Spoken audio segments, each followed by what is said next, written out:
स्वरूपिणे अवतार वरिष्ठाय रामकृष्णाय ते नमः। जननीं शारदां देवीं रामकृष्णं जगद्गुरुं पादपद्मे तयो श्रित्वा प्रणमामि मुहुर्मुहुः। नमस्ते विवेकानन्दसूरये सच्चित्सुखस्वरूपाय स्वामिने तापहारिणे। ঠাকুর মা স্বামীজির প্রিয় ভক্ত ও অনুরাগীবৃন্দ, আজকের এই অনুধ্যানে আপনাদের সবাইকে স্বাগত জানাই। যারা নিয়মিত আমাদের সঙ্গে যুক্ত থাকেন, আশা করছি আজকে তারাও যুক্ত রয়েছেন। আজ যারা প্রথম আমাদের সঙ্গে যুক্ত হয়েছেন বা যারা নতুন যুক্ত হয়েছেন, তাদের সবাইকে স্বাগত জানাচ্ছি। আজ আমরা উপনিষদ নিয়ে আলোচনা করব। ঈশাবাস্য উপনিষদ, এর আগেও আমরা আলোচনা করেছি। এখন আমরা ঈশাবাস্য উপনিষদ সংক্ষেপে আর একবার আলোচনা করছি। যারা দেরিতে যুক্ত হয়েছেন আমাদের সঙ্গে, মানে সম্পূর্ণ ঈশাবাস্য উপনিষদটি শুনতে পারেননি, তারা ইচ্ছে করলে আমাদের আগের ক্লাসগুলো শুনে নিতে পারেন। আমরা এখন সংক্ষেপে ঈশাবাস্য উপনিষদের মন্ত্রগুলো নিয়ে আলোচনা করছি। সবিস্তারে আমরা পূর্বে আলোচনা করেছি। আসুন ঈশাবাস্য উপনিষদ আমরা শুরু করি পাঠ শান্তি মন্ত্র দিয়ে। ওম পূর্ণমদ পূর্ণমিদং পূর্ণাৎ পূর্ণমুদচ্যতে পূর্ণস্য পূর্ণমাদায় পূর্ণমেবাবশিষ্যতে। ওম শান্তি শান্তি শান্তি।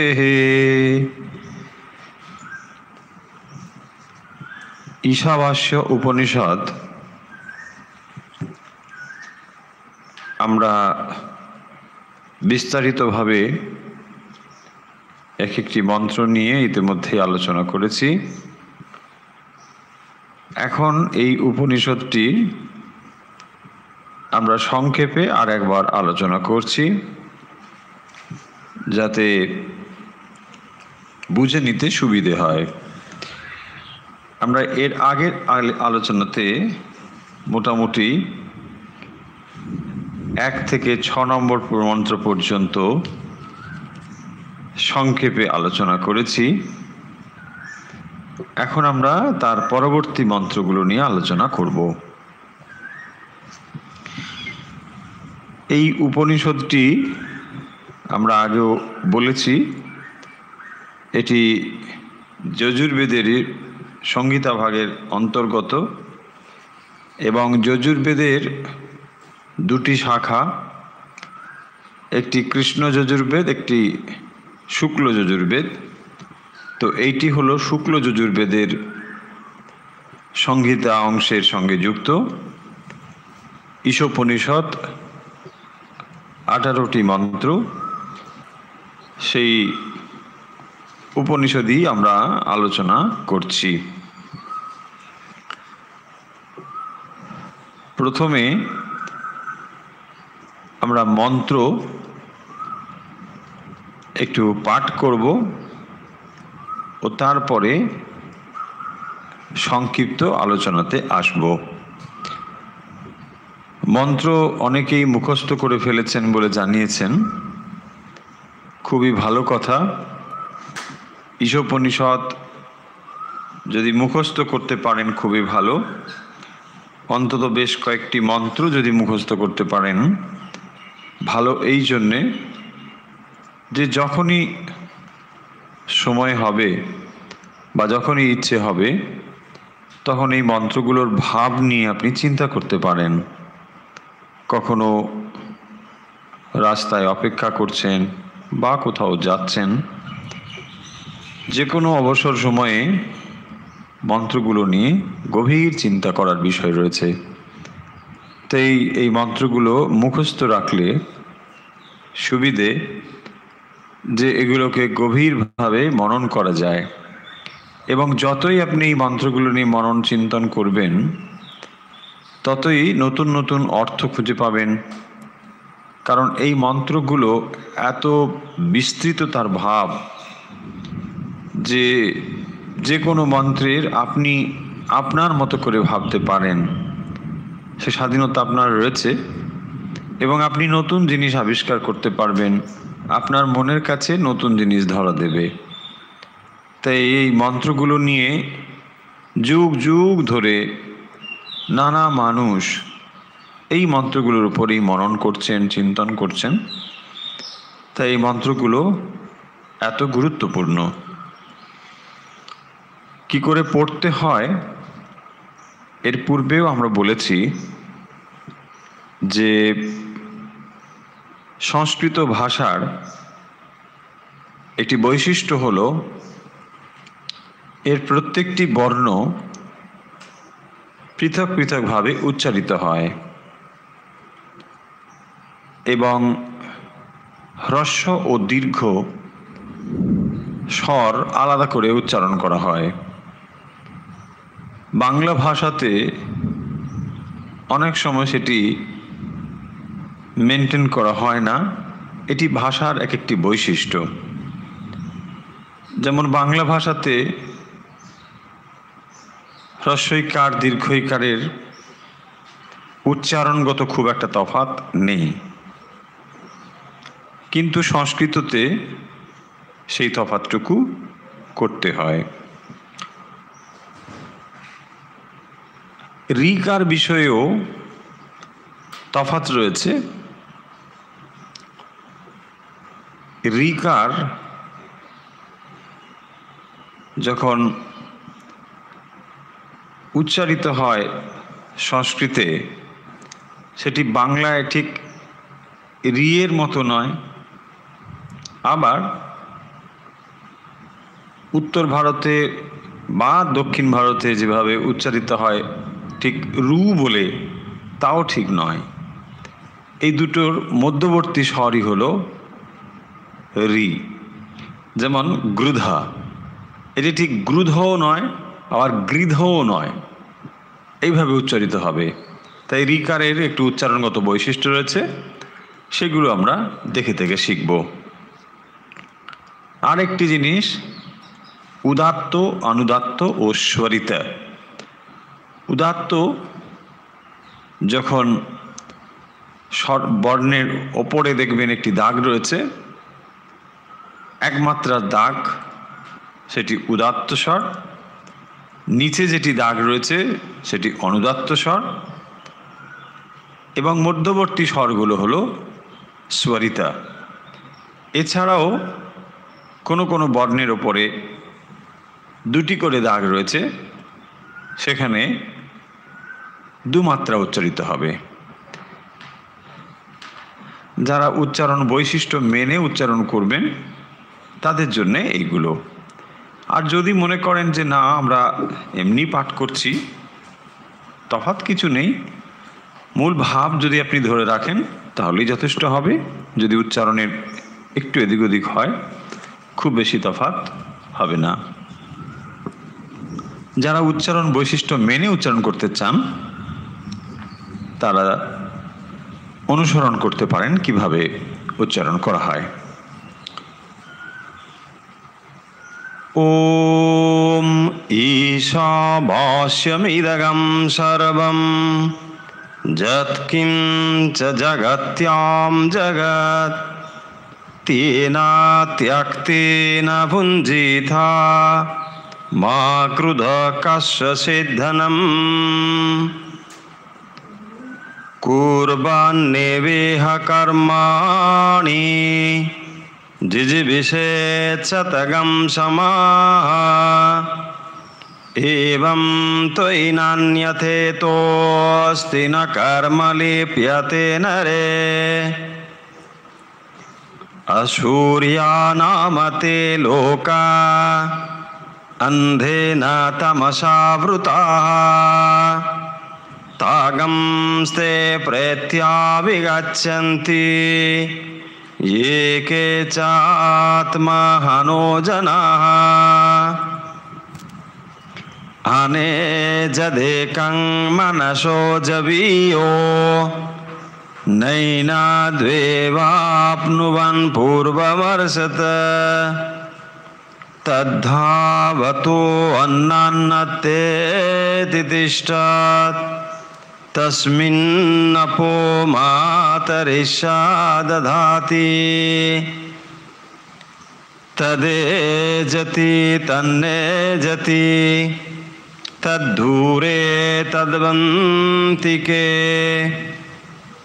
तदन्तरस्य सर्वस्य तदो सर्वशास्य बाह्यतः यस्तु सर्वाणि भूतान्यात्मैवानुपश्यति सर्वभूतेषु चात्मानं ततो न विजुगुप्सते यस्मिन् सर्वाणि भूतान्यात्मैभूतविजानतः तत्र कामोहकशोकैकत्वम् अनुपश्यतः स पर्यगाचोक्रं कायमस्नाविरगं शुद्धमपापविद्धम् कबीर्मणिषे परिभो स्वयंभूर्जाता तत्वर्तान् व्यवधात् शाश्वतेभ्यः समाभ्य अंधं तमा प्रविशन्ति ये विद्यामुपासते ततो भूयैव ते तमो यो विद्यायागं रताः अन्यदेवाहुविद्यया अन्यदाहुरविद्यया इति श्रोत्रमधीराणां येन स्त्वात् विचचक्षिरे विद्यां च यस्त्वद्वेदो वयगं सः अविद्यां मृत्युं तीर्त्वा विद्यामृतमश्नुते अंधं तमा प्रविशन्ति येषां भूतिमुपासते ततो भूयैव ते तमो यो शम्भुत्यागं रताः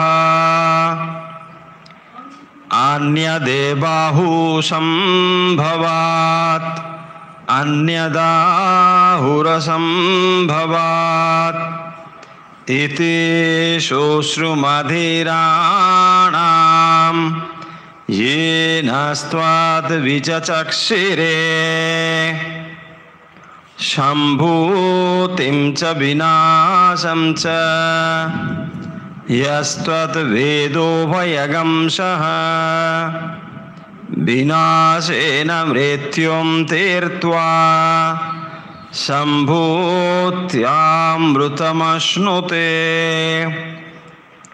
हिरण्मयेन पात्रेण सत्यस्यापि हितं मुखं त्वात्वं पूषन्नपावृणो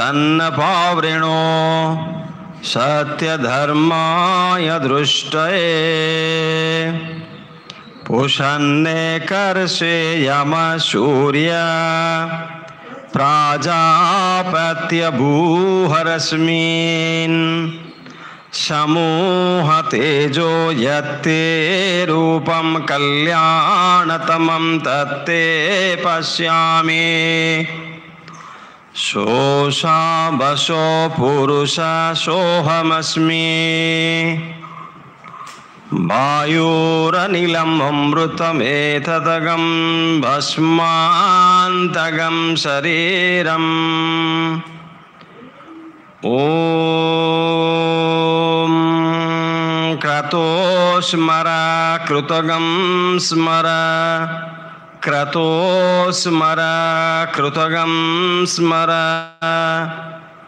अग्ने नय सुपथाराय अस्मान् विश्वानि देववयुनानि विद्वान् युयुद्धस्म जुहुराणमेन भूयिष्ठां ते नमोक्तिं विधेम। ॐ पूर्णमद पूर्णमिदं पूर्णात् पूर्णमुदच्यते पूर्णस्य पूर्णमादाय पूर्णमेवावशिष्यते। ॐ शान्ति शान्ति शान्तिः।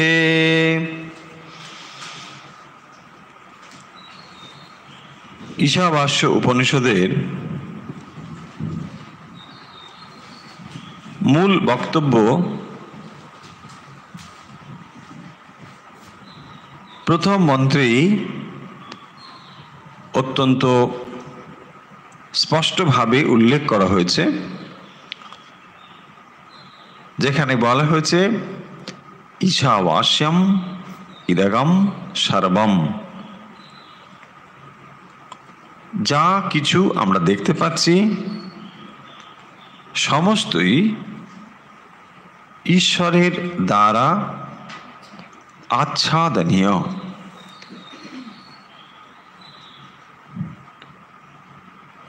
এবং তারপরে বলছেন তেন ত্যক্তেন ভুঞ্জিথা মা গৃধ কস্যচিৎ ধনম। যেহেতু সমস্ত কিছুই ঈশ্বরের দ্বারা আচ্ছাদিত হয়ে রয়েছে, তাই সমস্ত কিছুই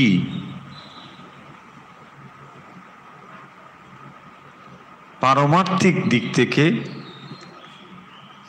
ঈশ্বরই। ঈশ্বর ছাড়া আর অন্য কিছু নেই। যে বৈচিত্র্য আমরা দেখছি, এই বৈচিত্র্য কেবল নাম রূপ। বেদান্ত এই কথা বারবার আমাদের কাছে উল্লেখ করছেন যে এই পরিদৃশ্যমান যে জগৎ দেখতে পাচ্ছি, বহির্জগৎ এবং অন্তর্জগৎ অর্থাৎ দৃশ্য এবং দ্রষ্টা, যে এই জগৎকে দেখছে, অনুভব করছে, এবং যে জগৎকে আমরা দেখছি, এই সমস্তই একমাত্র সত্তা হচ্ছেন ঈশ্বর। তাই যখন আমরা এই জগৎকে দেখছি, তখন এর যে পারমার্থিক সত্তা ঈশ্বর, সেইটি যেন ভুলে গিয়েছি। সেই কারণের জন্যে এই উপনিষদ আমাদের বারবার সে কথা মনে করিয়ে দিচ্ছেন যে বাস্তবিক আমরা যা দেখছি সেইটি কেবল নাম এবং রূপের ভেতর দিয়ে দেখছি বলেই এত বৈচিত্র্য দেখতে পাচ্ছি। কিন্তু বৈচিত্র্যের পেছনে যে সত্তাটি রয়েছে, অপরিবর্তনীয় সত্তাটি রয়েছে, সেই সত্তাটি হলো এক, এবং সেটি হলো ঈশা। এই চরম সত্যটি উপনিষদ প্রথমেই আমাদের উল্লেখ করছেন, বলে দিচ্ছেন। এবং এই জ্ঞানের দ্বারাই যদি আমরা জগৎ ব্যবহার করি, কেবল তাহলেই আমরা সত্যিকারের এই জগৎকে ব্যবহার করতে পারবো, এবং তার দ্বারা কখনোই কর্মে বা আসক্ত হব না, বা বস্তুর দ্বারা কখনো লিপ্ত হব না। না কর্মা লিপ্যতে নরে, সে কথা উল্লেখ করেছেন। প্রথম মন্ত্রে জ্ঞান উপাসনার কথা বলে দ্বিতীয় মন্ত্রে কর্মের প্রশংসা করেছেন। আমরা এগুলো আলোচনা করেছি। আজ আমরা এই প্রসঙ্গ আর বলবো না, যেহেতু বারবার আমরা সেগুলো বলেছি।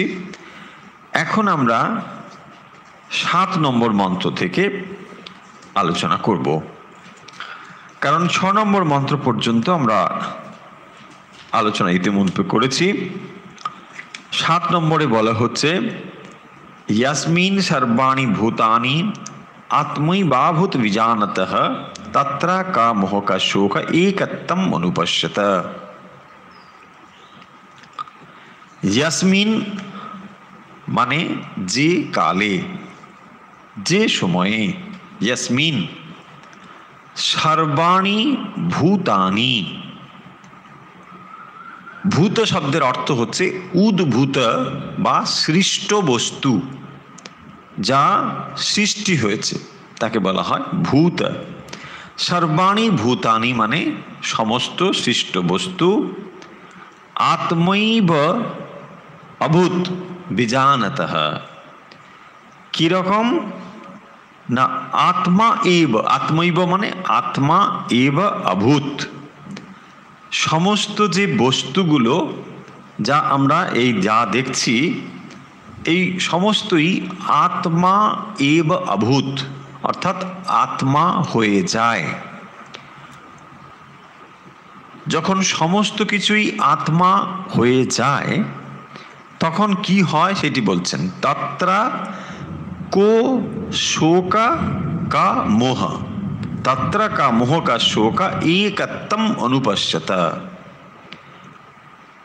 যখন সমস্ত বস্তুতে সেই এক সত্তাকে অনুভব করা যায় তখন আমরা আর এই বৈচিত্র্য দেখি না, এবং বৈচিত্র্য না দেখলে কি হয়, শোক এবং মোহের পারে যাওয়া যায়। দেখুন উপনিষদ আমাদের এত স্পষ্টভাবে শোক এবং মোহের পারে যাওয়ার কথা বলছেন, কিন্তু আমরা কি ভাবছি যে ওগুলো ঠিক আছে, বলেছে বলেছে, কিন্তু আমরা যা করছি তাই করব। তাহলে কি কখনো এগুলো কাজ হবে? হবে না। আমরা ডাক্তারবাবুর কাছে যাই, ডাক্তারবাবু পেটটা ফুলে গেছে, একটু ওষুধ টষুধ দিন। হ্যাঁ ঠিক, আপনি গ্যাস হয়েছে, আরে এইগুলো খাবেন না, বলছে না ডাক্তারবাবু ওইগুলোই তো খেতে ভালো লাগে। বাস এই হচ্ছে আমাদের অবস্থা, আমরা ওটাও খেয়ে যাব, তারপরে আবার ডাক্তারবাবুর কাছেই যাব। আর ডাক্তারবাবু বলে ভালো কথা, রোগ ভালো হলে কি করে চলবে, আসুন আমি আবার ওষুধ দেবো। ডাক্তারবাবু ডাক্তারখানা খুলে বসেছেন, তিনি ওষুধ দিচ্ছেন, আমরাও তাই ওই তেলে ভাজা খেয়েই যাচ্ছি। এই হচ্ছে আমাদের অবস্থা। উপনিষদ বারবার বলছেন তত্র কো মোহ কা শোক, যখনই আপনি একত্বম অনুপশ্যত, যখন এক না দেখতে পারেন, সেটি সমস্ত শোক এবং মোহের কারণ। আমি আপনাকে ঘৃণা করি, কেন ঘৃণা করি? আমি আপনাকে আমার থেকে পৃথক দেখি বলে। এটি হচ্ছে মূল সূত্র। যদি যেই মুহূর্তে আমি আপনাকে আমার থেকে পৃথক অনুভব না করি তখন কোনোভাবেই ঘৃণা আসতেই পারে না। নিজেকে আমরা কেউ ঘৃণা করি না, নিজেকে নিজে কখনোই ঘৃণা করি না। যখনই ধরে নিন আপনার শরীরের একটি অঙ্গ অত্যন্ত খারাপভাবে ধরুন তার ভেতরে পচন হয়েছে, শরীরের যে কোনো অঙ্গ, ডাক্তারবাবু ভীষণভাবে সেটিকে অপারেশন করছেন, কঠিন কিছু করছে, তবুও আপনি অপরে দেখে হয়তো শিহরিত হচ্ছে, ইস বাপরে কি হয়েছে, কিন্তু নিজেকে আপনি কখনোই ঘৃণা করছেন না। না না না, এটা ঠিক আছে, রক্ত পুজ হেনা তেনা ধরুন সব কিছু আছে, হয় মানুষের শরীরে কত রকম হয়, কিন্তু তবুও সেই বিকারগ্রস্ত শরীরটিকে আপনি নিজের শরীর বলে ভাবেন বলে তাকে আপনি কখনোই ঘৃণা করছেন না, বলছেন না না না এটা। আবার কত এক্সাম্পল, মা সন্তানকে লালন পালন করছে, কত কিছু করছে, মল মূত্র পরিষ্কার পর্যন্ত করছেন, এতটাই করছেন মা। কেন করছেন? কিন্তু অন্য সন্তানের এই মলমূত্রাদি পরিষ্কারের সময় মা এতটা স্নেহ ভালোবাসা দিয়ে করতে পারবেন না, ঘৃণা এসে যাবে। কেন? সেটি আমার সন্তান নয়, এটি অন্যের সন্তান, সব এটি করবেন। নিজের সন্তান না না, ওর কিছু ওসব দেখতে নেই। এই হচ্ছে মমত্ববোধ। যখন আত্মজ্ঞান লাভ হয়, উপনিষদ সেই কথা বলছেন, কি হয় তার? যস্মিন সর্বাণি ভূতানি, সমস্ত ভূতকে, উদ্ভূত বস্তুকে, প্রাণী থেকে যত কিছু, আব্রহ্ম স্তম্ভ পর্যন্তম আত্মৈব অভূত, সমস্তই আমার আত্মাই এইভাবে প্রকাশিত হয়েছেন। এখন আপনার প্রশ্ন হবে যে আচ্ছা, এইটি তো উপনিষদ বলছেন, কিন্তু আমরা তো তা ফিল করছি না। আমরা কি ফিল করছি যে এই সব কিছু আমি হয়েছি? আমি এইটি যে ফিল করছি না, কেন ফিল করছি না? তার কারণ হলো আমি এই সমগ্র থেকে নিজেকে পৃথক করে একটি আমি তৈরি করে ফেলেছি। সেই কারণের জন্যেই এই উপনিষদের কথাকে আমার মিথ্যা বলে মনে হচ্ছে। যদিও উপনিষদ এই কথা বারবার বলছেন, তবু আমি কি দেখছি? আমি বারবার বৈচিত্র্য দেখছি। না, এই মানুষ আমার থেকে আলাদা, ওই আলাদা, গাছ আলাদা, পালা আলাদা, সমস্ত কিছু আলাদা। এই যে বৈচিত্র্যময় জগৎ দেখছি, কেন আমার থেকে পৃথক দেখছি? কেন? তার কারণ আমি ওই অবস্থা অনুভব করতে পারছি না। উপনিষদ বলছেন যে এত যে বৈচিত্র্য দেখতে পাচ্ছি, তার পেছনে একটি মূল সূত্র রয়েছে, মূল কারণ থেকে এই সমস্ত কিছু হয়েছে। যা কিছু হয়েছে সব কিছুর কারণ একটি। এবং তখন দেখবেন আর এই বৈচিত্র্যের ভিতরে কখনো ঘৃণা থাকবে না। তাত্রা কা শোকা মোহ, শোক এবং মোহের কারণও ঠিক তাই। যখন আপনি শোক করেন, তার কারণ কি? না, যেটি আমার ছিল এখন বিযুক্ত হলো, তার জন্য আমি শোক অনুভব করি। যতদিন পর্যন্ত তাকে আমি আমি বলে অনুভব করেছি, এবং যখন সেটি বিযুক্ত হয়ে গেল, তখনই শোক উৎপন্ন হয়। কিন্তু যদি আমি বুঝি যে সকল অবস্থাতেই আমি যুক্ত হয়ে রয়েছি, তখন কি আপনার শোক হবে? শোক হবার কথা নয়। যেমন দেখুন, যদি আমরা এই উপমাটি ব্যবহার করি, যখন আমরা রাত্রে ঘুমোতে যাচ্ছি, একদম গভীর নিদ্রায় আপনি আচ্ছন্ন রয়েছেন, কোনো জগতের কোনো বস্তু অনুভব নেই, এমনকি নিজের মনেরও কোনো অনুভব নেই, তবুও আপনি আনন্দে অবস্থান করছেন, চরম শান্তি অনুভব করছেন ঘুমের সময়। তার মানে কি? তার মানে হলো এই বৈচিত্র্য পূর্ণ জগতের ভেতর থেকেও আপনি সমস্ত থেকে বিযুক্ত হয়ে একটি কারণ সত্তার সঙ্গে এক হচ্ছেন নিদ্রা অবস্থায়। এবং সেই কারণের জন্যে তখন এই বহির্জগৎ না থাকা সত্ত্বেও আপনি শান্তিতে রয়েছেন ও আনন্দে রয়েছেন। ইয়াসমিন সর্বাণি ভূতানি আত্মৈ বা অভূত বিজানতঃ। যত সময় পর্যন্ত আপনি এই জগতের সমস্ত বস্তুকে আপনার এক্সটেন্ডেড বলে না বুঝবেন, তত সময় পর্যন্ত শোক এবং মোহ যাবে না। আমরা যদি বহুবার যে উপমা ব্যবহার করেছি, সেই উপমা আবার যদি নিয়ে আসি, একটি সোনার তাল থেকে, সোনা, সেখান থেকে নানা অলংকার তৈরি করা হচ্ছে। বা যদি মাটি থেকে ঘট, কলসি ইত্যাদি তৈরি করা হচ্ছে, এখানে উপাদান ঘট, মাটি, এবং সেটি নাম রূপে কখনো ঘট, কলসি ইত্যাদিতে রূপান্তরিত হলো। যত বৈচিত্র্যই হোক না কেন, অর্থাৎ মাটি দিয়ে যা যা তৈরি করছি, সেটি প্রদীপ হোক, কলসি হোক, ঘট হোক, আসলে যেমন সেটি মাটি, ঠিক একই রকম ভাবে উপনিষদ এই কথা বলছেন।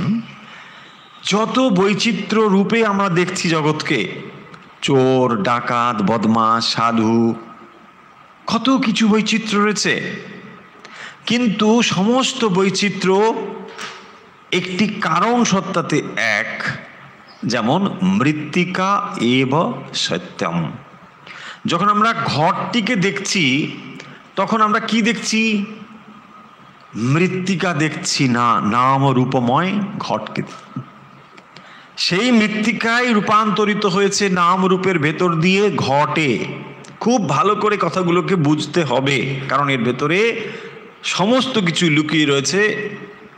মূল তত্ত্ব উপনিষদ বা আঙুল দিয়ে, চোখে আঙুলের মতো দিয়ে স্পষ্টভাবে বলছেন যে কেন আমি এই জগতে দুঃখ পাই।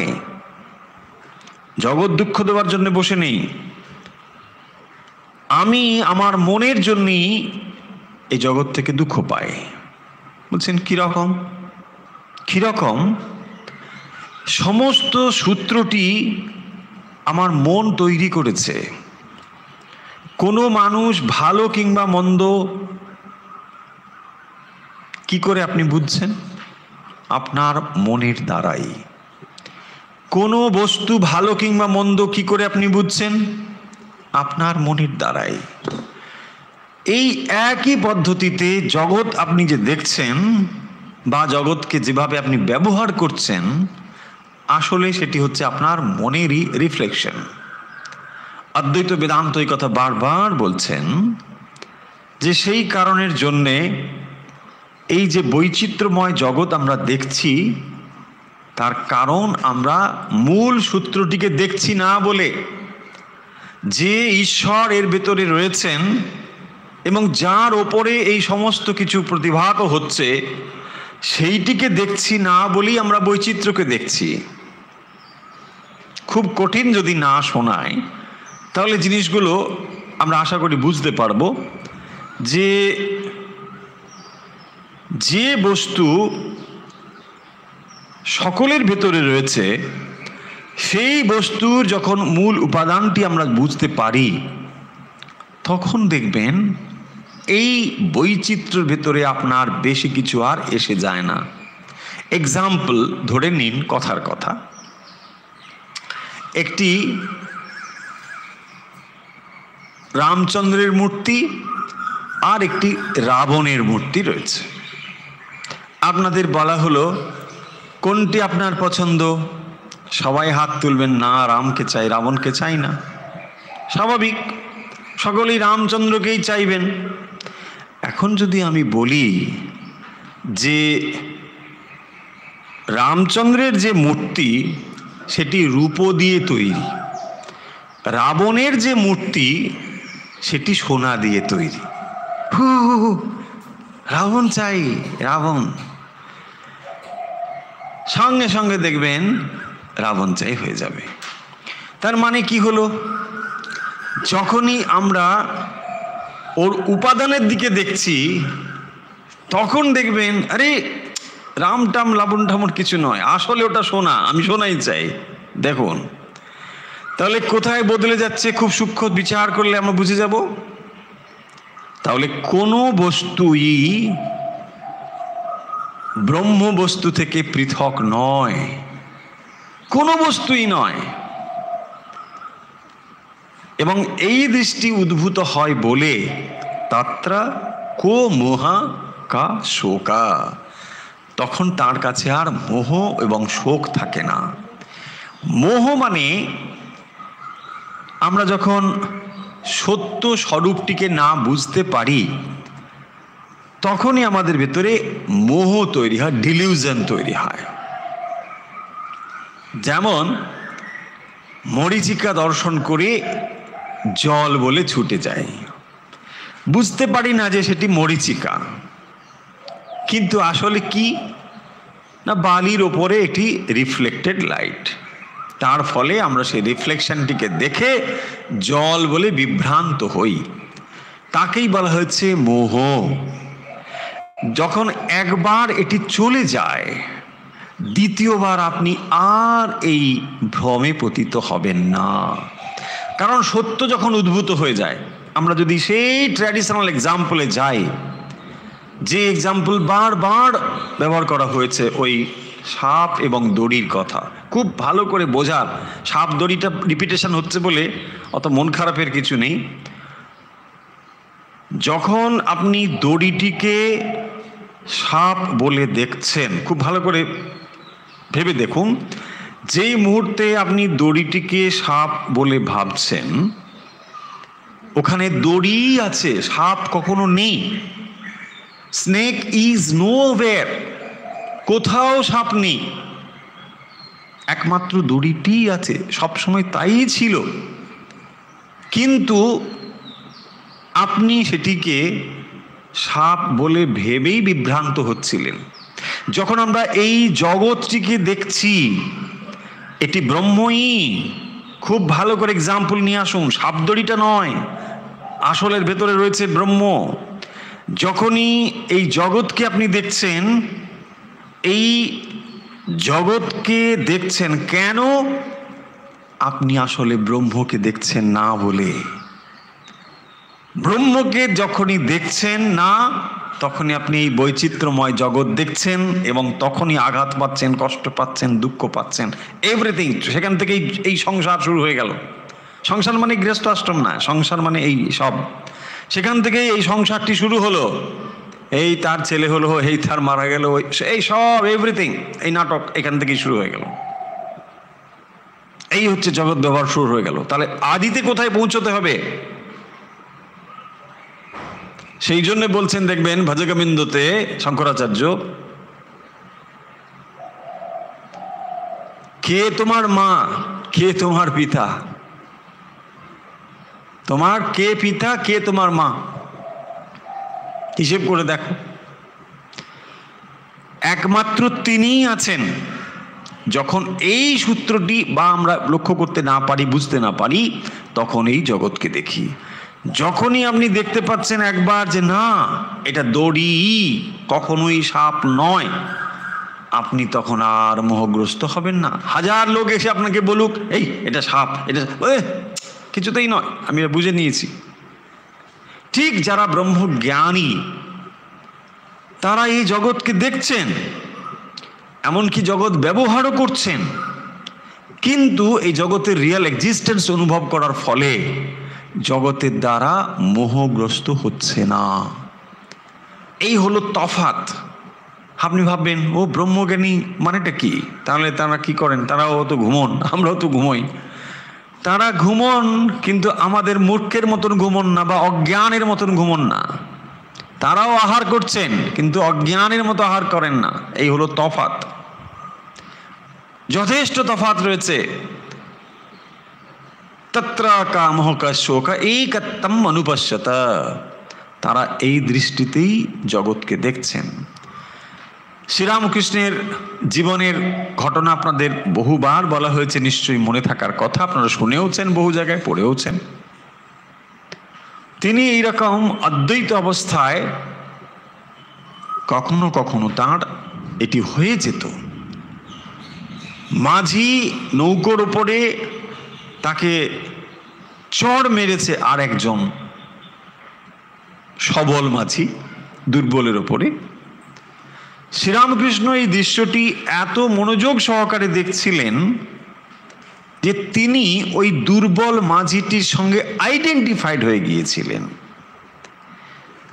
এবং সঙ্গে সঙ্গে তার দেহেও ঠিক একই রকম বিকার দেখা গিয়েছিল। ওই মাঝিটির চড়ের আঘাত তার শরীরে প্রকাশিত হয়েছিল। এই ঘটনা রয়েছে। যখন এইটি তার অনুভব হয়ে যায়, একত্বম অনুপশ্যত, তিনি সমস্ত একা দেখছেন তার সঙ্গে। যস্মিন সর্বাণি ভূতানি আত্মৈ বাভূত বিজানতঃ, তখন তার আর শোক ও মোহ হয় না। আমরা এগিয়ে যাই, কারণ এগুলো বিস্তারিত আলোচনা হয়েছে, আমাদেরকে অন্য উপনিষদগুলোতে যেতে হবে। 8 নম্বরে মন্ত্রে সেই আত্মার বৈশিষ্ট্যগুলো বলা হয়েছে। উপনিষদের লক্ষ্য হলো আত্মা এবং ব্রহ্মের অভেদ সম্পর্ক স্থাপন করা।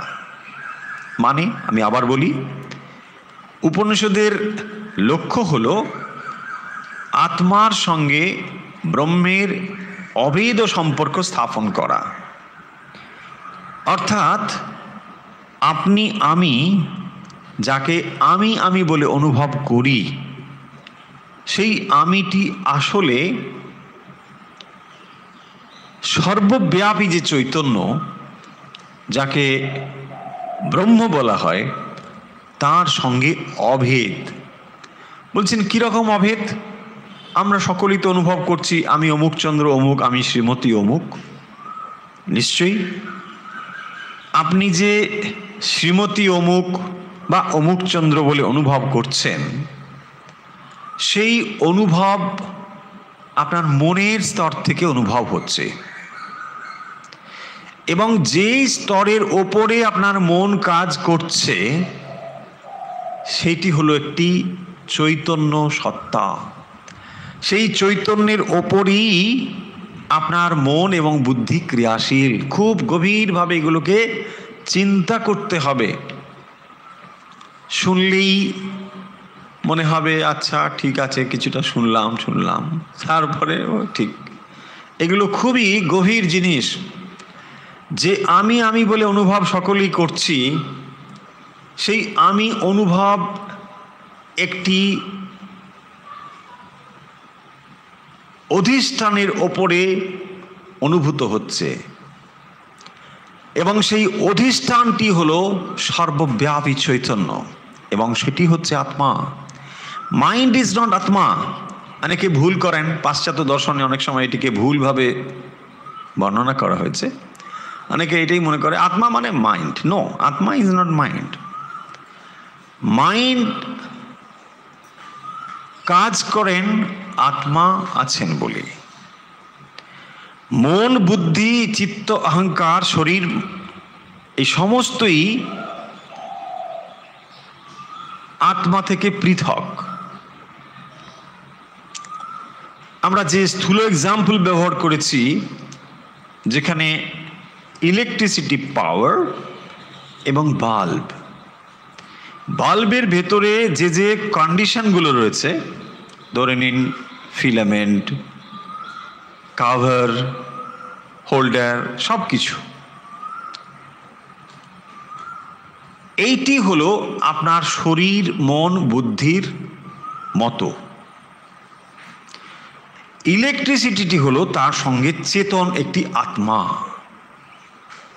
বাকিগুলো হলো জড়, একমাত্র চেতন।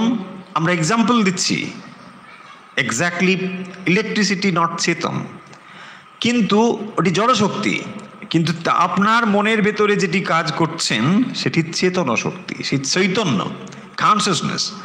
সেইটি কি করে কাজ করছে না, তার ওপরে এই মন, বুদ্ধি ইত্যাদি রয়েছে। এখন তাহলে মন তো এমনি এমনি কাজ করবে না, তার যে অধিষ্ঠানের ওপরে কাজ করছে সেটি হলো আত্মা। এবং সেই আত্মার সঙ্গে এই পরব্রহ্ম বা যাকে আমরা ব্রহ্ম বলছি, তার সঙ্গে কোনো তফাৎ নেই। আপনি আপনার মনের দিক থেকেই তফাৎ তৈরি করেছেন। খুব ভালো করে আমি শ্রীমতী অমুক আপনি অনুভব করছেন, এবং যখনই আপনি অনুভব করছেন তখন কি করছেন, আপনি কোনো সঙ্গে রিলেশন তৈরি করেই মাইন্ডকে এই জগতের সঙ্গে আপনি একটি সম্পর্কে বদ্ধ করেছেন, এবং সেখান থেকেই আপনার কর্তৃত্ব, দায়িত্ব, সুখ এবং দুঃখের অনুভব হচ্ছে। সুখের অনুভব হচ্ছে, দুঃখের অনুভব হচ্ছে। যেমন এটি আমার বস্তু, এটি আমার পুত্র, এটি আমার রিলেশন। যখন আপনি এই অনুভব করেন তখন বস্তুর ভালো মন্দের সঙ্গে আপনার ভালো মন্দ যেন তৈরি হয়। তাহলে কোত্থেকে এটি তৈরি হলো? Because of identification. সন্তানের সুখ দুঃখে আপনার কিছু এসে যায় না, যখন ওই সন্তানটি আপনার অনুভব হয় কেবল তখনই। বহুবার এ কথা আমরা আলোচনা করেছি বহু প্রসঙ্গে। এইটি উপনিষদ দেখাবেন যে আপনার ভিতরে যে চেতন সত্তাটি রয়েছেন তার সঙ্গে এই আত্মা বা ব্রহ্মের এ অভিন্ন সম্বন্ধ। তাহলে আপনার ভেতরে যেটি রয়েছেন বা ব্রহ্মের যে একত্ব বলা হচ্ছে তার বৈশিষ্ট্য কি সেইগুলো এখানে বলেছেন 8 নম্বর মন্ত্রে। আমরা বিস্তারিত বলেছি। সপরিজগাৎ শুক্রম অকায়ম স্নাবরম অব্রণম अस्नाबिरम शुद्धम अपापविद्धम कबीर मनीषी परिभू स्वयंभू यथा तथ्य अर्थान बदधात शाश्वतिभ्य समापि। কি বললেন এই মন্ত্রে? স পরিজগাৎ, স মানে সেই আত্মা। সেই আত্মা কিরকম? তিনি পরি আগাত, পরি মানে সমন্তাৎ, অর্থাৎ সর্বব্যাপী। তারপরে বলছেন শুক্রম, শুক্রম মানে শুভ্রম জ্যোতির্ময়। তাহলে এই আত্মা কিরকম? তিনি সর্বব্যাপী কিন্তু তিনি চেতন। সর্বব্যাপী, জড় সর্বব্যাপী হতে পারে কিন্তু তিনি চেতন। আমরা যদি এমন একটা কিছু কাভার করে দিই, ধরুন একটি কার্পেট বিছিয়ে দিলাম সর্বত্র, সেটিও তো কভার হয়, সর্বব্যাপী হলো। যদি এরকম মনে মনে একটি কল্পনা করি যে সব জায়গায় আমরা একটা কার্পেট, তাহলে এটি জড় বস্তু। সেই জন্য বলছেন শুক্রম মানে জ্যোতির্ময়, ইলুমিন, সেটি সর্বব্যাপী সত্তা এবং জ্যোতির্ময়। অকায়ম, অশরীর, শরীর মানে স্থূল, তার মানে এটি স্থূল নয়, কোন রকম শরীর নয়, মানে না স্থূল শরীর, না সূক্ষ্ম শরীর, না কারণ শরীর। অব্রণম ক্ষতবিহীন, अस्नाबिरम অর্থাৎ শিরারহিত মানেই শরীরহীন, শুদ্ধম মানে নির্মল, অপাপবিদ্ধম অধর্মাদি রহিত, তার ভেতরে ধর্ম অধর্ম নেই। তার মানে যিনি শুদ্ধ চৈতন্য। যেমন ধরুন যদি আমরা সেই এক্সাম্পলে যাই যে ইলেকট্রিসিটি হলো সেই চৈতন্যের মতো, তিনি অর্থাৎ এই ইলেকট্রিসিটি কি কোনোভাবে যে বাল্বের 20 ওয়াট, কারো 10 ওয়াট, কারো 5 ওয়াট, 15 ওয়াট, বা কোনো আলোটি সাদা, কোনোটি লাল, কোনোটি কালো, কোনোটি হলুদ, যেইভাবে রং দেখছি, তার জন্য কি ইলেকট্রিসিটি কোনোভাবে তার দায়ী হচ্ছে না। সেই জন্য বলছেন ধর্ম দ্বিরহিত, মানে ধর্ম অধর্মাদিরহিত, তার ভেতরে ধর্ম অধর্ম নেই। আশা করি বোঝা যাচ্ছে যে যখন বাল্বের ভেতরে বিদ্যুৎ শক্তি ম্যানিফেস্টেড হচ্ছে, এটি নির্ভর করেছে কার ভেতর দিয়ে প্রকাশিত হচ্ছে। তাই বাল্বের প্রকাশ ও শক্তির ওপরেই নির্ভর করছে সেটি কেমনভাবে জ্বলছে। তার মানে তার ধর্ম এবং অধর্ম কার বাল্বের, সেটি কখনোই ইলেকট্রিসিটির ধর্ম হতে পারে না, এটি বলা হচ্ছে। কবি সর্বদর্শী, মনীষী, মনের নিয়ন্তা, সর্বজ্ঞ, পরিভূ, স্বয়ম্ভু, শাশ্বতিভ্য সমাপ্য। তাহলে এখানে এসে 8 নম্বর মন্ত্রে বলেছেন যে সেই আত্মা জ্যোতির্ময়, অকায়, শরীর রহিত, শিরা শূন্য, স্থূল শরীর রহিত এবং নির্মল ও পাপবিদ্ধ। এবং তিনি কিরকম?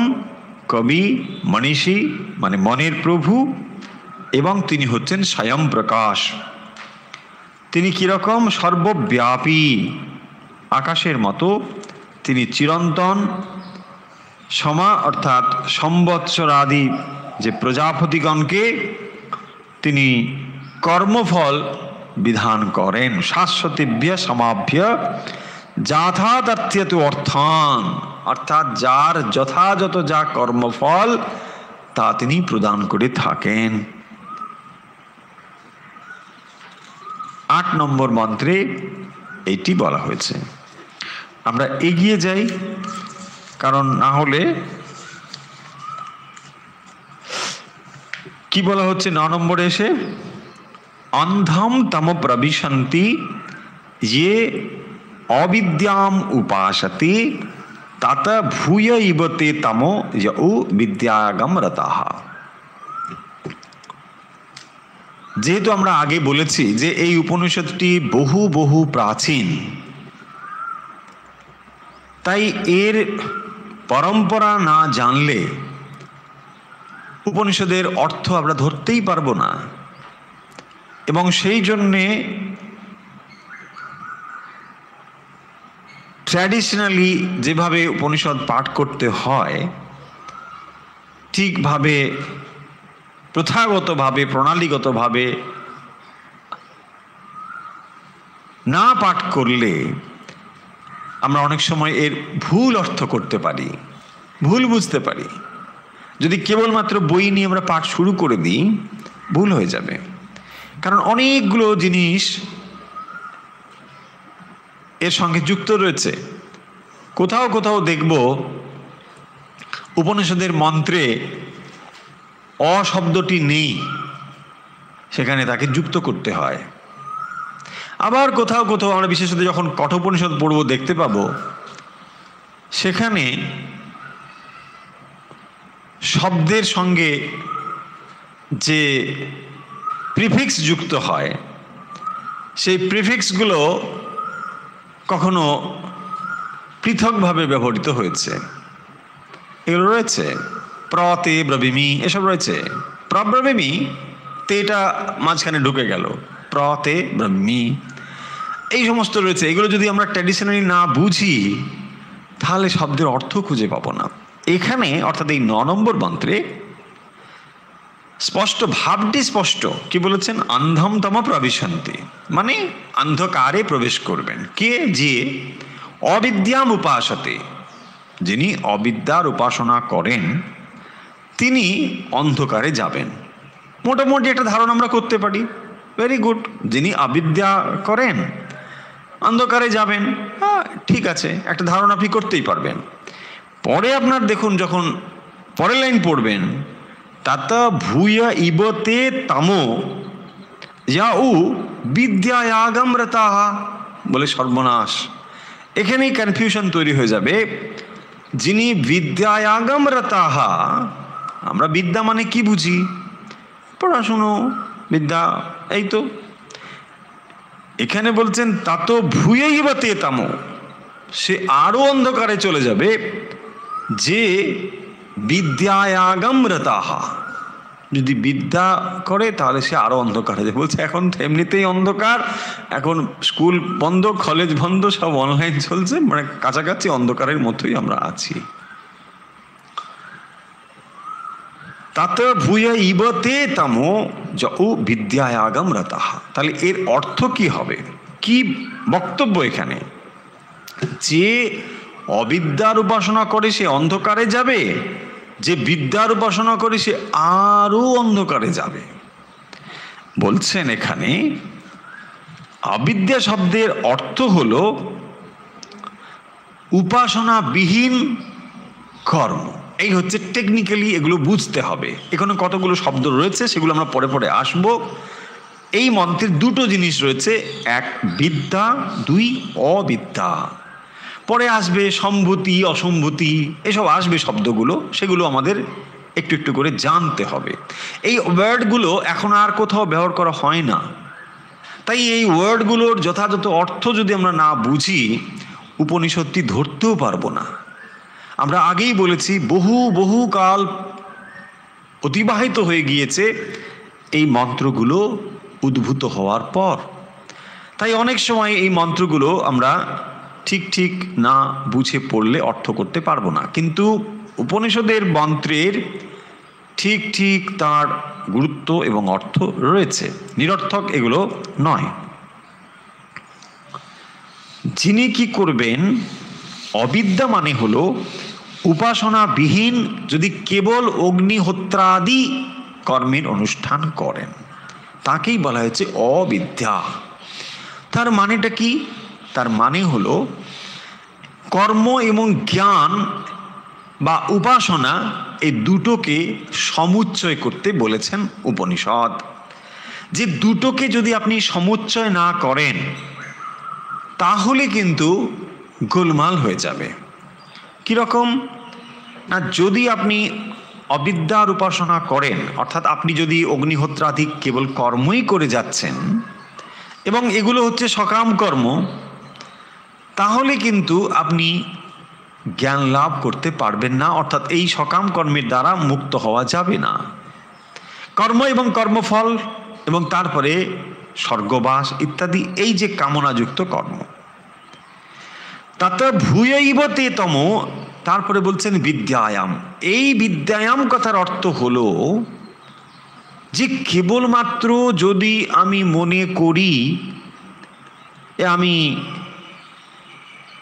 উপাসনা করছি, কিন্তু কর্মবিহীন উপাসনা, কেবলমাত্র উপাসনা করছি মানে দেবতা চিন্তা করছি।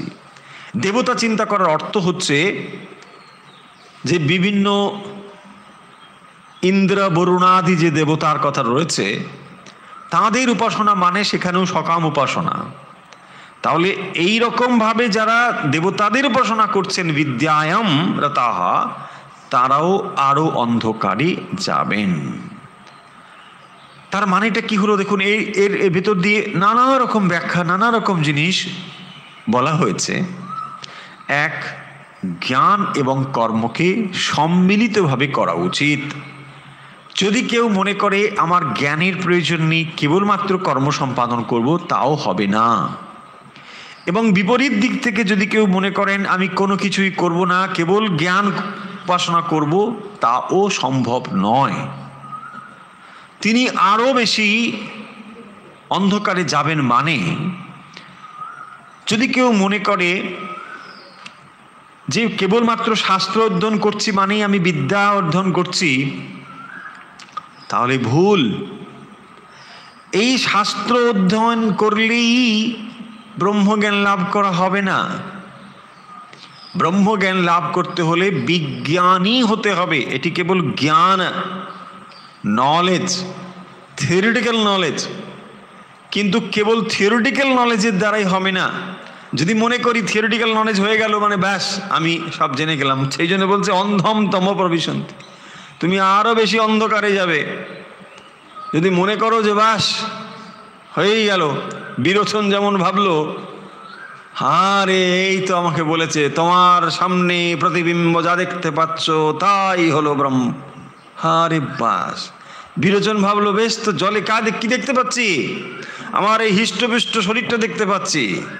তখন বিরোচন ভাবলো ব্রহ্মা আমায় ঠিক বলেছে, প্রজাপতি ব্রহ্মা তিনি বলেছেন চোখের সামনে যা দেখতে পাচ্ছ তাই হচ্ছে ব্রহ্ম। ভালো কথা। তিনি শরীরটিকে একবারে ডাম্বেল বারবেল করে বলছে এটাই মানে শরীরটাই আমি। ইন্দ্রও শুনলো একই কথা। ইন্দ্র ভাবলো খানিকটা গিয়ে, এটা কি করে সম্ভব? জলে প্রতিবিম্ব দেখছি আমার শরীর, আমি পোশাক পরলে একরকম শরীর, অন্যরকম পরলে অন্যরকম দেখায়, তাহলে তো হবে না। শরীরটা কখনো আমি হতে পারি না, শরীরটা কখনো ব্রহ্ম হবে না, ভুল। তখন তিনি আবার গুরুর কাছে গেলেন। গুরু তখন বলছে হ্যাঁ ঠিক বুঝেছ, তুমি আরো তপস্যা করো, তারপর তোমাকে বলা হবে। এই হচ্ছে ব্যাপার। যখনই আমরা ধরে নিই যে ভাই তো বিদ্যা টিদ্যা সব হয়ে গেল, আরে কত যাচ্ছি, আমি তো সব ক্লাসই করে ফেললাম, উপনিষদ বলুন না গড়র গড়র গড়র গড়র সব বলে দেবো। বলছেন না, আন্ধাম তম প্রবিশন্তি, থামো, রোসো রোসো, এখনো অনেক বাকি, অষ্টম টষ্টম কাটুক। মন্ত্র কেবলমাত্র মুখস্থ করে নিলেই যে আপনার নলেজ হয়ে যাবে তা নয়। তার মানে এরপরেও অনেক জার্নি বাকি আছে। সেইগুলি হচ্ছে আসল জিনিস, সেটি জানতে হবে, মিনস রিয়েলাইজ করতে হবে, বুঝতে হবে। এই নলেজগুলো হলো পরোক্ষ জ্ঞান। এই জ্ঞানগুলো আপনাকে সাহায্য করে নিশ্চয়ই, কিন্তু এগুলো জেনে নেওয়াই ঠিক সব হয়ে গেল তা নয়। আমি পড়লাম, ও তাজমহল এই, বাহ কি সুন্দর তাজমহল, এই বর্ণনা পড়লাম, কোনোদিন তাজমহল দেখলামই না, হবে? বলছে হ্যাঁ হবে, ওই আপনি পরীক্ষায় পাশ করতে পারবেন। কিন্তু যদি কেউ চেপে ধরে, বলছে না না আর কিছু হবে না। ঠিক এইরকম বই পড়া আর যাকে শ্রীরামকৃষ্ণ বলছেন জ্ঞানী এবং বিজ্ঞানী, এই দুটো তফাৎ। আমরা কি করি, বই পড়লাম, তোতা পাখি এই মতো যেমন রাম রাম হরি হরি সবই করি, তারপরে যখন বিপদ আসে তখন আমরা ওই আগের যেমন স্বর সেটি আমরা করতে থাকি। বিড়াল ছানা যেমন পাখি ধরে, সে তখন কি করে, ওই ক্যাঁ ক্যাঁ করতে থাকে, ব্যাস। পাখি উদাহরণ দিয়েছেন শ্রীরামকৃষ্ণ রয়েছে। অন্য সময় পাখি রাম রাম হরি হরি বলে, যখন বিপদ এসে উপস্থিত হয় তখন আমাদের মাথায় আর ঠিক থাকে না। বলছে হ্যাঁ উপনিষদ তো শুনলাম, কিন্তু রে বাবরে করোনা ছুটে আসছে, সাংঘাতিক মহারাজ, এখন সবই তো বুঝলাম, কিন্তু করোনা আসছে, কি হবে? এই হচ্ছে আমাদের, কিছুতেই সেই অবস্থাটি হয় না। সেইটি বলছেন যে বিদ্যা এবং অবিদ্যা। তাহলে বিদ্যা এবং অবিদ্যা 9 নম্বর মন্ত্রে সে কি বললেন? বিদ্যা হলো তাহলে বিদ্যা বিরোধী অর্থাৎ উপাসনা বিহীন শাস্ত্রীয় অগ্নিহোত্রাদি কর্মকে বলা হবে অবিদ্যা। এবং বিদ্যা শব্দ হলো দেবতাদির উপাসনা, কিন্তু সেখানে কর্ম নেই। কর্মহীন উপাসনা, উপাসনাহীন কর্ম, এই দুটো জিনিস হলো বিদ্যা অবিদ্যা। তাহলে আশা করি আমরা এই দুটো বুঝলাম। এরপরে অর্থাৎ পরবর্তী মন্ত্রে 10 নম্বর মন্ত্রে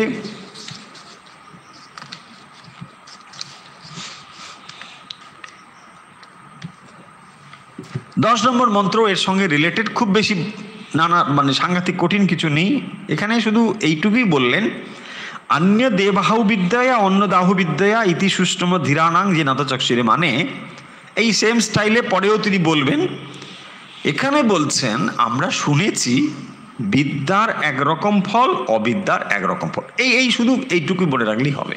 তাহলে 10 নম্বরের বক্তব্য হলো কি না, ইতি সুষ্ম ধীরানাম। ধীরানাং মানে ধীমান যারা, ধী অর্থাৎ যারা, দোজ হু হ্যাভ রিয়েলাইজড, তাদের থেকে আমরা শুনেছি। ইতি সুশ্রুমা মানে পরম্পরা, তার মানে যারা এটি রিয়েলাইজড করেছেন আমরা তাদের থেকে শ্রুত হয়েছি। দিয়ে আমরা কি বলছি? বলছি অন্য দেবাহুর বিদ্যা, অন্য দাহুর বিদ্যা অবিদ্যা, অর্থাৎ বিদ্যা এবং অবিদ্যার এই দুটোর যে পৃথক ফলের কথা রয়েছে আমরা সেটি শুনেছি। উপাসনা এবং কর্মের ব্যাখ্যা যারা করেছেন তারা বলেছেন যে দেবতা জ্ঞানের উপাসনার পৃথক ফল এবং কর্মেরও পৃথক ফল, এইটি তারা বলেছেন। তাহলে 9 নম্বর মন্ত্রে বিদ্যা অবিদ্যার কথা বললেন, আর 10-এ এসে শুধু বলছেন আমরা শুনেছি বিদ্যার ফল আলাদা, অবিদ্যার ফল আলাদা। তাহলে 9-10 বুঝতে অসুবিধে নেই। 8-এ কি বলা হয়েছিল? বলছে আর কি মনে আছে, তো শেষ হয়ে গেল না। 8-এ বলা হয়েছিল যে আত্মার বৈশিষ্ট্য কি, অকায়ম अस्नाविरगम शुद्धम अपापविद्धम কবির মনীষী, এইসব যে বলা হলো সেগুলো হচ্ছে বৈশিষ্ট্য বলা হয়েছিল। এই গেল। এবং 7 নম্বর মন্ত্রে যে কথাটি বলা হয়েছিল সেটিও আরেকবার মনে করিয়ে দিচ্ছি। 7 নম্বর মন্ত্রে বলা হয়েছিল ভূতানি আত্মৈব অভূত বিজানতঃ, যিনি নিজেকে সকলের ভেতরে দেখেন, সমস্ত কিছু ঈশ্বরের দ্বারা ব্যাপ্ত, এটি অনুভব করতে হলে প্রথমে আপনাকে এইটি অনুভব করতে হবে যে আপনার ভেতরে সেই চৈতন্য বিদ্যমান। তাই সকলের ভিতরে ভগবান আছেন যখন আমরা এই কথাটি বলি, কেবল কথার কথা, তার অনুভব নেই, শোনা কথা। শাস্ত্রে বলেছেন হ্যাঁ সকলেই ভগবানের ভেতরে, যেমন আমরা বলি না তার ইচ্ছে ছাড়া গাছের পাতাটি নড়ে না, এটিও যেমন এটিও তেমন, মানে শোনা কথা, কিন্তু সেই রকম ব্যবহার হয় না। যখনই দেখি সবই যদি ভগবানের হয়, তাহলে ছেলের অসুখ করলে আমি কেন কাঁদি, তাই না? বা অন্য কিছু হলে, আমার সম্পদ যখন হারিয়ে যায় আমি কেন কাঁদি? তার মানে আমাদের ব্যবহারের সঙ্গে আমাদের কথা তফাৎ হয়ে যাচ্ছে। কেন হয়ে যাচ্ছে? এর কারণ হচ্ছে কথাগুলো কেবল কথার কথা হয়ে যায়। এইটি বাস্তব হয়ে যাবে কখন না, যখন নিজের ভেতরে সেই অনুভব আসবে যে শরীর মন বুদ্ধি এর ভেতরে যে চৈতন্য রয়েছেন, এবং যার ফলে এই শরীর মন বুদ্ধি ক্রিয়াশীল বা কাজ করছে, এটি যখন আপনি অনুভব করতে পারবেন, তখনই দেখবেন তাত্রা কা মোহ কা শোকা একত্বম অনুপশ্যতা, এই কথাটি বলছেন যে তখন আপনি সম্পূর্ণভাবে শোক এবং মোহের পারে চলে যাবেন। কারণ তখন আপনি দেখবেন কেবলমাত্র একটি রয়েছে, সমরসসত্তা, সবই এক, বৈচিত্র্য বলে কিছুই নেই, একমাত্র একই আছেন, একটি রয়েছে। এবং সেই একটিকে আমরা এত বৈচিত্র্যময় দেখছি, তার কারণ মনের ভেতর দিয়ে দেখছি। এবং মন একটি এমন উপাদান দিয়ে গঠিত সাংঘাতিক একটি জিনিস, যা প্রতি মুহূর্তে আপনাকে নানা বৈচিত্র্য তৈরি করছে। কি করে না, এই 10 জন ওখানে আছে, 10 আর 1 11, 11 রুদ্র। রুদ্র মানে অন্য কিছু নেই, যা আপনাকে রোদন দেয়, রোদন মানে দুঃখ দেয়, তাকে বলে রুদ্র। 11 রুদ্রের নাম পড়েছেন, পুরাণ আদিতে রয়েছে। এই রুদ্রগুলো আসলে হলো আপনার 10টি ইন্দ্রিয়, কর্মেন্দ্রিয়, জ্ঞানেন্দ্রিয় এবং মন। সেই ইন্দ্রিয়গুলোই আপনাকে রুদ্র আকারে রয়েছে, এবং এক একটি দিয়ে দুঃখ আপনার ভিতরে ঢুকছে। সেই জন্য এগুলো হচ্ছে এই জগৎ। যখনই আপনি এটি বুঝে যাবেন, তখন দেখবেন সমস্ত শোক এবং দুঃখের পারে যাবেন। তাহলে উপনিষদ হচ্ছে সেই জ্ঞানের কথা বলে, যে জ্ঞান লাভ করলে আমরা আমাদের সত্য স্বরূপটিকে জানতে পারি। আমাদের সত্য স্বরূপ কি? আমাদের সত্য স্বরূপ হলো সৎ চিৎ আনন্দ, এটি আমাদের স্বরূপ। এবং সেই স্বরূপই সর্বব্যাপী রূপে আমরা এই রকম যে দেখতে পাচ্ছি পরিদৃশ্যমান জগৎ, সেই জগতের কারণ রূপে তিনি আছেন। আমরা কেবলমাত্র কার্যকে দেখছি, বস্তুকে দেখছি, সেই মূল সত্তাকে তাই দেখতে পাচ্ছি না। মূল সত্তাকে অনুভব যখন আমরা করতে পারবো, জানতে পারবো, তখন এই বৈচিত্র্যগুলোকে আর ত্যায্য গ্রাহ্য বলে মনে হবে না। যত সময় সেটি না হচ্ছে, তত সময় কি করছি? কোনো বস্তুকে আমি ত্যায্য মনে করছি, কোনো বস্তুকে আমি গ্রাহ্য মনে করছি, এবং সেখান থেকেই সমস্ত সুখ দুঃখ তৈরি হচ্ছে। দেখবেন যে বস্তুটিকে প্রিয় বলে মনে করছি, সেই বস্তুটি যদি আমার দূরে চলে যায়, আমি কষ্ট অনুভব করি। এই তো সোজা কথা। কষ্টের হেতু কি? আমি এই বস্তুটিকে প্রিয় ভাবছি। প্রিয় বিচ্ছিন্ন হওয়া, তাকেই বলে দুঃখ। আবার যখন অপ্রিয় সংযোগ, মানে আমি ওকে দেখতে চাই না, বারবার দেখছি, কষ্ট হচ্ছে, তাই না? আপনি যখন দাঁড়িয়ে দেখছেন, আবার সেই মুখটা, এই তার মানে বোঝা গেল, তার মানে প্রিয় বিয়োগ, অপ্রিয় সংযোগ। দেখুন, এইটাই হচ্ছে আপনার সমস্ত দুঃখের কারণ। তাই উপনিষদ বারবার বলছেন, এই জ্ঞানে প্রতিষ্ঠিত হলে আমরা সমস্ত দুঃখ ও শোকের পারে যেতে পারবো।